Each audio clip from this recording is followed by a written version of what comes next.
আসসালামু আলাইকুম রহমতুল্লাহি বারাকাতু। আশা করি আপনারা সবাই ভালো আছেন। আজকে আমি একটা টপিক নিয়ে কথা বলবো, সেটা হলো গ্রাফ। আপনারা যারা কম্পিউটার সায়েন্স অ্যান্ড ইঞ্জিনিয়ারিংয়ে অথবা সফটওয়্যার ইঞ্জিনিয়ারিংয়ে পড়াশোনা করেন, তাদের জন্য একটা মেজর সাবজেক্টই বলা চলে ডিসক্রিট ম্যাথমেটিক্স এবং ডেটা স্ট্রাকচার। তো এই দুইটা সাবজেক্টে আপনাকে একটা টপিক পড়তে হবে, সেটা হলো গ্রাফ। তো আমি পর্যায়ক্রমে আশা করি 2 থেকে 3টা ক্লাসের মাধ্যমে আমি গ্রাফটাকে পুরোটা বেসিকটা আপনাদেরকে দেওয়ার চেষ্টা করব।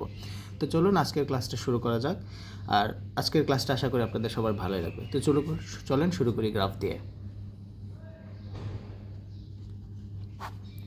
আচ্ছা, এই গ্রাফকে ডিফাইন করা হয় প্রথমে জি দিয়ে। আমরা জি দিয়ে গ্রাফকে প্রকাশ করি। তো এই গ্রাফের কিছু এলিমেন্ট আছে, সেই বিষয়গুলো আমরা প্রথমে জানতে চাই। তো গ্রাফকে জি দ্বারা প্রকাশ করা হয়। জি দ্বারা গ্রাফের দুইটা অংশ থাকে, মূলত একটা হলো ভার্টেক্স, এই বিষয়টাকে আমরা নোডও বলতে পারি।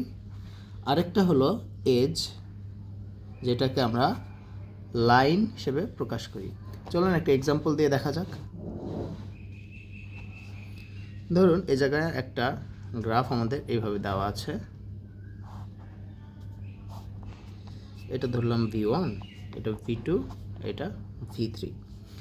তো এই জায়গায় এই যে এই লাইনটাকে বলা হয় এজ। আর এইখানে এই যে গোল বৃত্তের মতো দেখা যাচ্ছে, এটাকে বলা হয় ভার্টেক্স। এই বিষয়টাকে বলা হয় ভার্টেক্স। এখন এই ভার্টেক্স আর এইটা ছাড়া এই গ্রাফটা, ভার্টেক্স আর এজ ছাড়া এই গ্রাফটা কোনোভাবেই গঠন করা সম্ভব নয়। এখন এই জায়গায় আরেকটা কিছু বিষয় আছে। ধরেন এই গ্রাফটাই আমি আবার আঁকাই।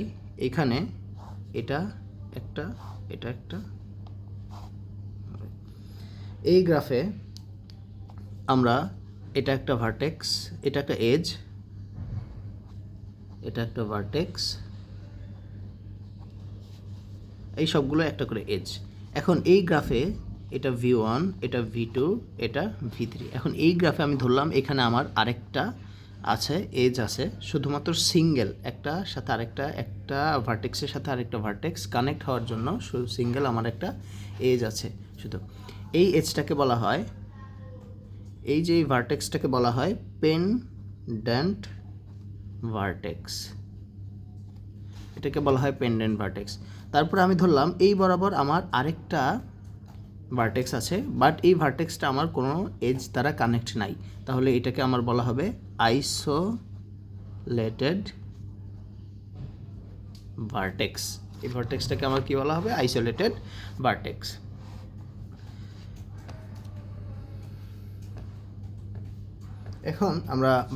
এখন আমরা গ্রাফের যে টপিকটা জানবো সেটা হলো অ্যাডজাসেন্ট ভার্টেক্স। তো চলুন অ্যাডজাসেন্ট ভার্টেক্স নিয়ে আমরা আলোচনা শুরু করি। আগে আমরা এই জায়গায় টপিকটা লিখে নিই। Adjacent vertex. তো এই অ্যাডজাসেন্ট ভার্টেক্স এটা হবে প্রতিবেশী বা নিয়ার বাই। মানে ধরেন আমার একটা ভার্টেক্সের সাথে আরেকটা ভার্টেক্স যদি সরাসরি আমার সংযুক্ত থাকে, তাহলে সেটাকে বলা হবে আমার অ্যাডজাসেন্ট ভার্টেক্স। অ্যাডজাসেন্ট ভার্টেক্স এটা হবে আমার দুইটা। এখন এই অ্যাডজাসেন্ট ভার্টেক্স যদি আমার দুইটা ভার্টেক্সকে একসাথে সংযুক্ত করে, দুইটা ভার্টেক্সকে যে এজ দ্বারা সংযুক্ত থাকবে তাকে বলা হয় অ্যাডজাসেন্ট এজ। তাকে বলা হয় অ্যাডজাসেন্ট এজ। অ্যাডজাসেন্ট ভার্টেক্সটা তাহলে আমরা শিখলাম। ধরেন এই যে এটা একটা ভার্টেক্স এ, এটা একটা ভার্টেক্স বি।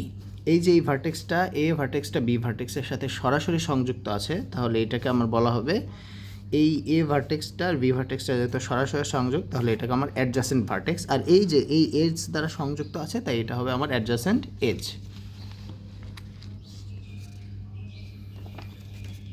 এখন আমরা আরেকটা বিষয় সম্পর্কে জানবো, সেটা হলো সিউডোগ্রাফ।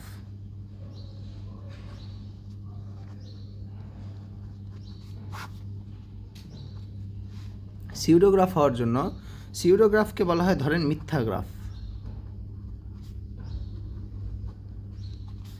এই সিউডোগ্রাফটা আসলে হবে, প্রথমে হবে, মানে সিউডোগ্রাফ হওয়ার জন্য দুটো শর্ত আছে। প্রথমে হইতে হবে সেলফ লুপ,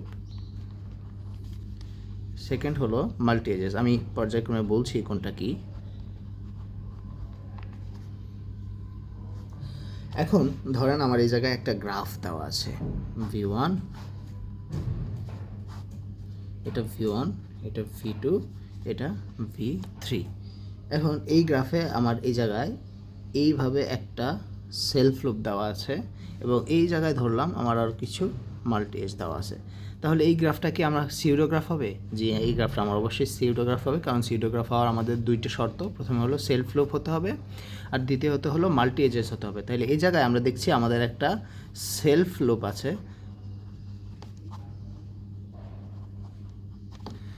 এবং এই জায়গায় আমাদের মাল্টি এজ আছে। মাল্টি এজ কোনটা? দুইটা ভার্টেক্স যা দ্বারা সংযুক্ত থাকবে। এই যে আমরা দেখছি V1 থেকে V3 একটা, দুইটা এবং তিনটা এজ দ্বারা সংযুক্ত আছে, তাহলে এটা অবশ্যই আমার একটা সিউডোগ্রাফ হবে।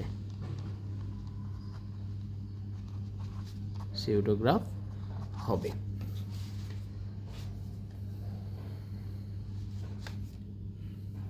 এখন আমরা আরেকটা টপিক নিয়ে আলোচনা করব গ্রাফের, সেটাও খুবই ইম্পর্টেন্ট টপিক, সেটা হলো ডিগ্রি অফ ভার্টেক্স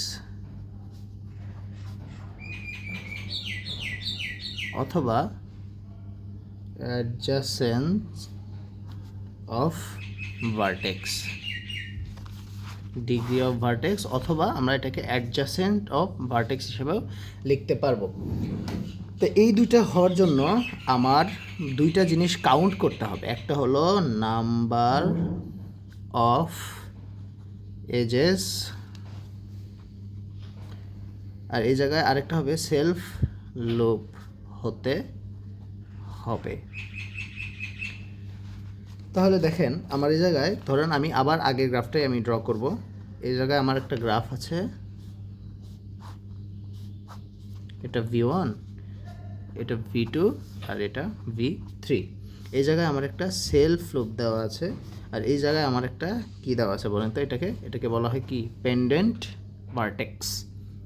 তো আমাকে বলা হলো এই গ্রাফের ডিগ্রি অফ ভার্টেক্সটা বের করতে।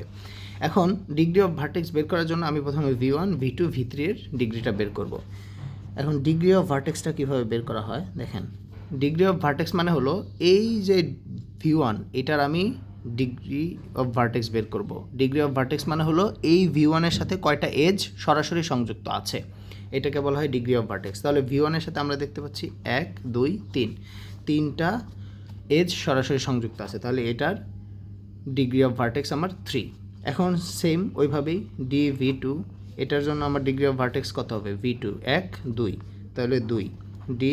V3 কয়টা কানেক্ট আছে আমার? 1, 2, এই যে একটা সেলফ লুপ আছে না এই জায়গায়, এই যে সেলফ লুপ, এটা একটা সরাসরি কানেক্ট আছে এই জায়গায়, তাহলে এটা হবে 3। আর ডিগ্রি অফ ভার্টেক্স ধরেন V4 এ আমার কয়টা দেওয়া আছে সরাসরি কানেক্ট? একটা, তাহলে এটা আমার হবে 1। এটাকে বলা হবে পেন্ডেন্ট ভার্টেক্স। আর আরেকটা বিষয় হলো ডিগ্রি অফ ভার্টেক্স V5। ধরেন এই জায়গায় আমার আরেকটা V5 দেওয়া আছে, এটা কোনোটার সাথে কানেক্ট নাই, তাহলে এটা হবে 0। এটাকে বলা হয় আইসোলেটেড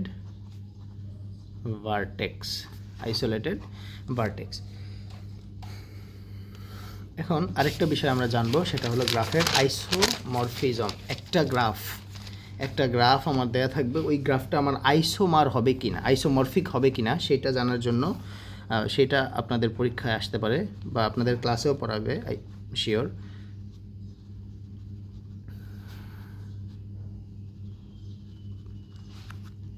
গ্রাফ অফ আইসোমরফিজম। এখন এই আইসোমরফিজম হওয়ার জন্য 4টা শর্ত আছে, 4টা প্রপার্টিজ আছে।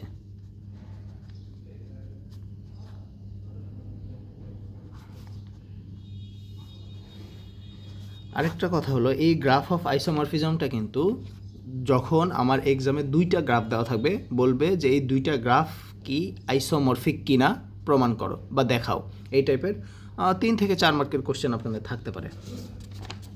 তো দেখেন এই গ্রাফটা, একটা গ্রাফ আইসোমরফিক কিনা সেটা প্রমাণ করার জন্য আমাদের 4টা শর্ত আছে। নাম্বার 1 শর্ত হলো সেম নাম্বার অফ ভার্টেক্স হতে হবে। Number 2 same number of edges হতে হবে। Number 3 same type of degree sequence হতে হবে। নাম্বার 4 ম্যাপিং থাকতে হবে। এখন এই 4টা শর্তের মধ্যে 1, 2, 3 এই 3টা শর্ত যদি আপনার ফুলফিল হয় তাহলে 4 নম্বর শর্তটা আপনার দেখার দরকার নাই। 4 নম্বর শর্তটা আপনি এমনি মিলাতেও পারেন, নাও মিলাতে পারেন, তবে এই 3টা শর্তকে মেইন শর্ত হিসেবে ধরা হয়। Same number of vertex, same number of edges, same types of degree sequence. এখন এই 3টা শর্ত আপনাকে একটা গ্রাফ যে হবে, এই গ্রাফ হওয়ার জন্য এই 3টা শর্ত অবশ্যই গুরুত্বপূর্ণ। এই 3টা শর্তের মধ্যে যে কোনো একটা শর্ত যদি ছুটে যায় তাহলে ওই গ্রাফটা আইসোমরফিক হবে না, মানে ওই 2টা গ্রাফ আপনার আইসোমরফিক হবে না। তো চলুন আমরা কিছু এক্সাম্পল দিয়ে প্র্যাকটিস করি।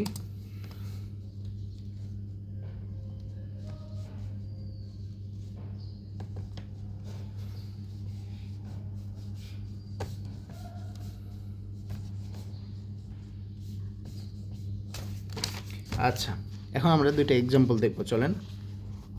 ধরলাম আমার এরকম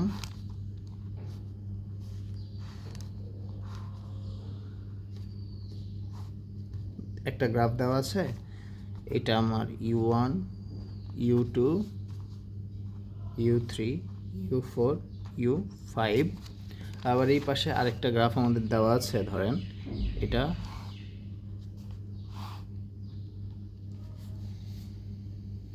এরকম আমাদের 2টা গ্রাফ দেওয়া আছে, ধরলাম।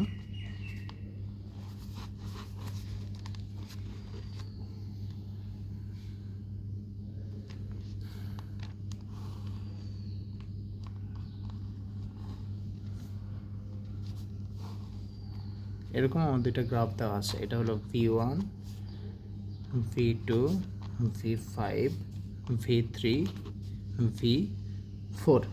এরকম আমার 2টা গ্রাফ দেওয়া আছে। এখন আমার শর্ত হলো এই গ্রাফ 2টা কি আইসোমরফিক হবে কি না। তাহলে আইসোমরফিক হওয়ার জন্য আমার শর্ত কি? প্রথমে আইসোমরফিক হওয়ার জন্য আমার শর্ত হলো সেম নাম্বার অফ ভার্টেক্স হইতে হবে। দেখেন তো এখন সেম নাম্বার অফ ভার্টেক্স আছে কি না আমাদের। তাহলে ফার্স্ট শর্ত হলো আমার সেম নাম্বার অফ ভার্টেক্স হতে হবে। আমরা প্রথমে যদি এই গ্রাফটাকে ধরেন আমরা নাম দিলাম জি, আর এই গ্রাফটাকে আমরা দিলাম জি ড্যাশ। তাহলে জি এর ক্ষেত্রে আমাদের কয়টা ভার্টেক্স আছে? 1, 2, 3, 4, 5টা ভার্টেক্স আমরা লিখলাম। এবার জি ড্যাশ গ্রাফের ক্ষেত্রে আমাদের কয়টা ভার্টেক্স আছে? 5টাই কিন্তু, 1, 2, 3, 4, 5। জি ড্যাশের ক্ষেত্রে আমাদের কয়টা আছে? ভার্টেক্স। ঠিক আছে, তাহলে প্রথম শর্ত আমাদের ফুলফিল হয়েছে। দ্বিতীয় শর্তটা আমাদের কি? দ্বিতীয় শর্ত হচ্ছে সেম নাম্বার অফ এজেস। দেখি তো, 1, 2, 3, 4, 5। জি এর ক্ষেত্রে আমাদের 5টা এজ আছে। জি ড্যাশের ক্ষেত্রে আমাদের কয়টা আছে দেখি, 1, 2, 3, 4, 5টাই কিন্তু আমাদের আছে। তাহলে জি ড্যাশের ক্ষেত্রেও 5টাই আছে। এই ক্ষেত্রেও আমাদের সেকেন্ড শর্তটাও সেম নাম্বার অফ এজেস, এই শর্তটা আমাদের ফুলফিল হয়েছে। নাম্বার 3 আরেকটা যে শর্ত আছে সেটা হলো same type of degree sequence হতে হবে। Same type of degree sequence হতে হবে। তাহলে এখন ডিগ্রি সিকোয়েন্স মাপার জন্য আমাদের যেই শর্তটা, ডিগ্রি সিকোয়েন্স মানে ডিগ্রি অফ ভার্টেক্স, যেটা আমরা শিখেছি। তাহলে দেখেন প্রথমে ইউ1 এর জন্য আমাদের কত? ইউ1 এর সাথে কয়টা এজ কানেক্ট আছে? 1, 2 লিখলাম 2। U2 এর সাথে কয়টা কানেক্ট আছে? 2টা লিখলাম 2। U3 এর সাথে কয়টা কানেক্ট আছে? 2টা লিখলাম 2। U4 এর সাথে কয়টা কানেক্ট আছে? 1টা 2টা লিখলাম 2। U5 এর সাথে কয়টা কানেক্ট আছে? 2টা লিখলাম 2। এই পাশে এবার জি ড্যাশের ক্ষেত্রে, এটা জি এর ক্ষেত্রে ছিল, এটা হলো জি ড্যাশের ক্ষেত্রে ভি ওয়ানের সাথে কয়টা কানেক্ট আছে আমার? দুইটা, 1 2 2 লিখলাম। ভি2 এর সাথে কয়টা কানেক্ট আছে? 1 2 লিখলাম 2। ভি3 এর সাথে কয়টা কানেক্ট আছে আমার? 1 2 2। ভি4 এর সাথে আমার কয়টা কানেক্ট আছে? 1 2 2। ভি5 এর সাথে আমার কয়টা কানেক্ট আছে? 1 2 2। তাহলে আমরা দেখতে পাচ্ছি যে তিনটা শর্তই আমাদের ফুলফিল হয়েছে। এই তিনটা শর্ত যদি আমাদের ফুলফিল হয় তাহলে এই জিনিসটা হলো গ্রাফ।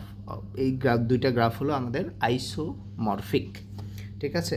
আর 4 নম্বর শর্তটা যদি দেখতে চান, 4 নম্বর শর্তটা এত গুরুত্বপূর্ণ না, তাই এটা আমি দেখাচ্ছি না। এটা হয়তোবা আপনাদের ভার্সিটিতে পড়াবে না।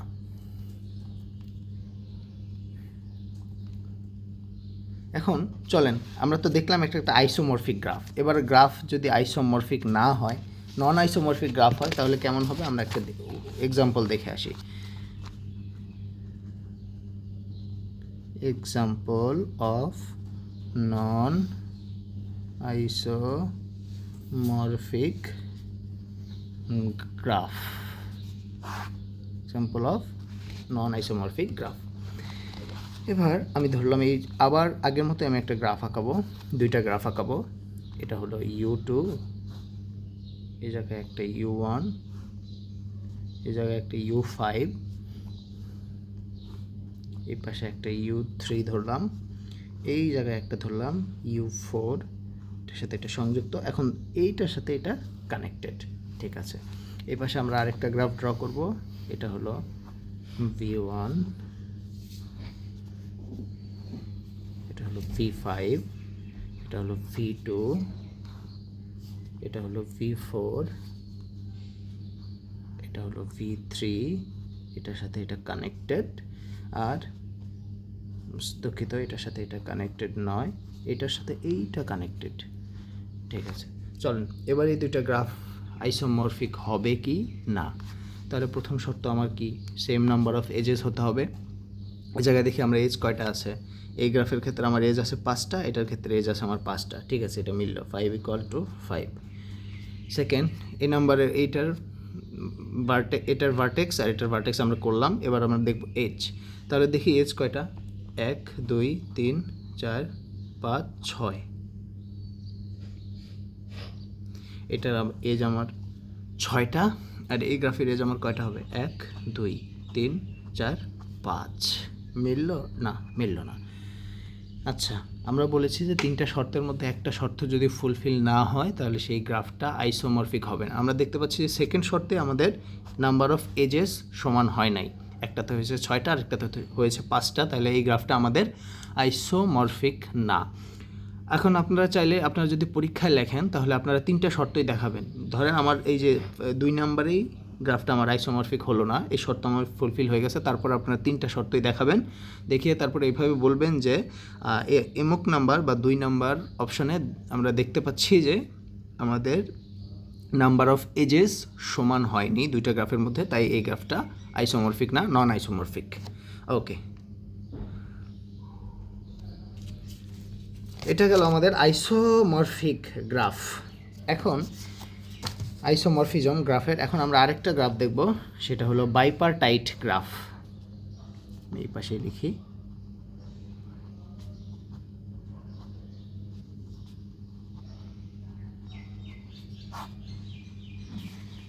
এটা হলো যে গ্রাফকে কেটে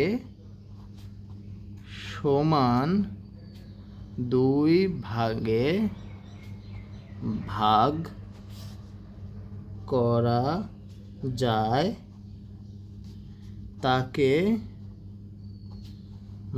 বাইপারটাইট গ্রাফ বলে। তাকে বাইপারটাইট গ্রাফ বলে।